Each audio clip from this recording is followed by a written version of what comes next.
আমাদের 114তম শাখার আনুষ্ঠানিক উদ্বোধন উপলক্ষে। নরসিংদী বাংলাদেশের এক ঐতিহ্যবাহী ও শিল্প সমৃদ্ধ জেলা।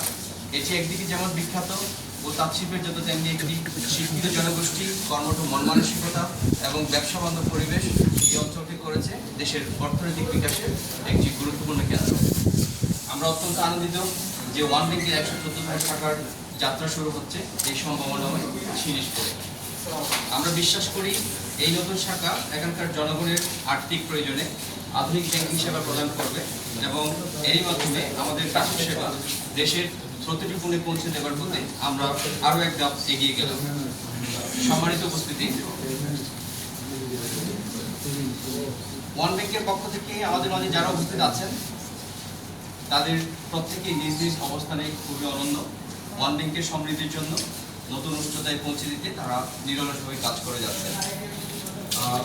এখানে উপস্থিত আছেন জনাব Khandakar Rashed Akhtar Zaman sir, senior executive vice president ও হেড অফ ব্রাঞ্চ ডিস্ট্রিবিউশন। জনাব Newaz Khalid Ahmed sir, executive vice president ও জনাব ঢাকা প্রাইম ও ওয়েস্ট। জনাব Mohammad Shahidul Haque sir, executive vice president ও হেড অফ রিটেল।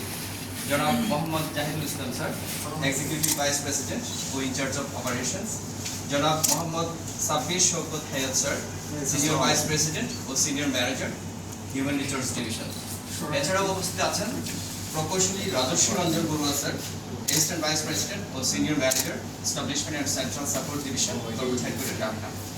তো আমাদের নরসিংদীর এলাকা থেকে যারা অতিথিবৃন্দ আছেন আমাদের মাঝে উপস্থিত আছেন, আমি খুবই আনন্দিত যে জনাব রশিদুল হোসেন রিজভী স্যার, সিআইপিইউ president, Narsingdi chamber of commerce and industry আমাদের মাঝে উপস্থিত আছেন। এছাড়াও আছেন জনাব Mehedi Hasan Tuhin sir, chairman, Jinishpur union Parishad. এছাড়াও আছেন জনাব Bashir Rahman Riza sir, principal, Narsingdi engineering college. এছাড়াও আছেন আমাদের মাঝে আমাদের আজকের এই ব্রাঞ্চটার এই বিল্ডিংয়ের এই ভবনের মালিক জনাব আব্দুল মাসুদ খান সাহেব এবং আরও আছেন জনাব আব্দুল ওহাব খান সাহেব। এছাড়াও উপস্থিত আছেন